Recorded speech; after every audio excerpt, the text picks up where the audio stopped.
Hey, it's Marina, travel experta. Today, we're going to be talking about a luxury outdoor restaurant in Antigua, Guatemala. Are you guys ready for an adventure? Let's begin. I'm always open for new restaurants that are more of an experience rather than just, oh, it's an upper class restaurant or it's this or it's that. And it doesn't only have to be that it's outdoors or the food is expensive, because just because the food is expensive does not make it good. I have learned that many, many times over. But I do look for experiences. So one day I asked a couple of friends about anything that's new in Antigua area around where we live. And the cool thing about where we live in Antigua is we're surrounded by these, I don't want to call them mountains, but they're pretty high mounts, right? Or hills, and they overlook the volcanoes more or less pretty much everywhere you go. And they told me of this new restaurant called El Hato Verde. And it's not just a restaurant, it's literally supposed to be a full experience. So I, of course, needed to go there. Me and my family arrived to the parking lot. You need to make reservations. You cannot get there any other way.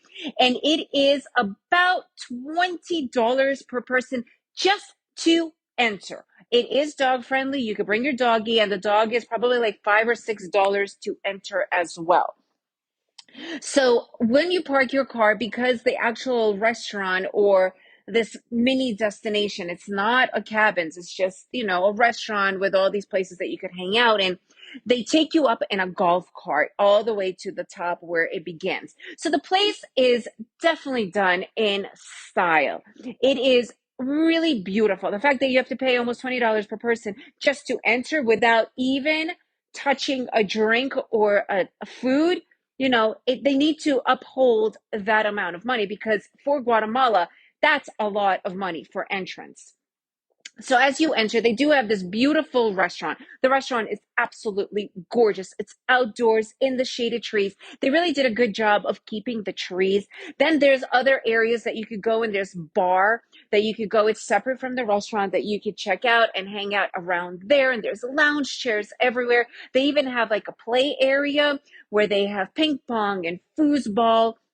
So then you can continue on the property, and there's another entire large section. It's definitely for the restaurant, but it's on the other side overlooking the actual volcano. What we loved the most was you could go up to, it's kind of like a tree house that is just full luxury. It kind of reminds me whenever you see those really luxurious um tents in like the Arab countries with cushions and carpets and all this other flowing stuff. That's what they pretty much made upstairs in this treehouse. You could go and hang out. You could bring drinks. Going up with food is really complicated because it is quite steep. It is not made for you if you are not in the proper health, because it is super, super steep, but it is beautiful. It's a great place to take photos of the volcanoes behind you and whatnot. And also the big catch thing was is they have this cool place. It's another bar, and it's like a net. So they have this bar and this wooden, I guess, like a wooden floor, and off of the wooden floor onto the air is this huge net that you can lay on. And it's literally, you can look down. If you're afraid of heights, might not be the best one for you, but it is super safe, right? So chances of anything happening to it, I don't foresee that happening, and I'm usually pretty good about the fear factor thing. So that is like a cool thing. Honestly, I don't really see what the price feels, but I guess it's an expensive project and they need to get their money back. They are trying to do a little bit of an upper scale place. The food, super, super mediocre, like mediocre.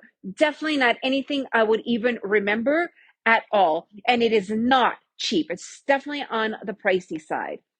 So don't go there with high expectations that you're going to get some phenomenal food. On the contrary, not at all. Super mediocre, little bit bland, definitely not anything I would be in a wow factor about. And honestly, after, you figure with spending almost $20 that you will be hanging out for a long time, after about 2 hours, and that included lunch and just hanging out, drinking, and well, we only drank like one glass of wine, and my kids playing ping pong a lot and hanging out on the net. You really don't need more than 2 hours. There's not much more else to do there. I mean, you can if you enjoy spending a lot of money on super expensive alcohol, but that's really not our thing in the first place. But other than that, after that, the kids kind of do get bored. It is a cool place to visit. It would be probably nice to see a sunset. We were not there for the sunset, but it is definitely a different experience. And if you have a little bit of money to spend and you want something cool, go check it out. If you want any other ideas of different places to visit, whatnot, please write to me at travelexperta.com. That's travel expert with an A.com. And if you enjoyed this episode, please leave me a review and share it with your friends. And remember to make every day an adventure.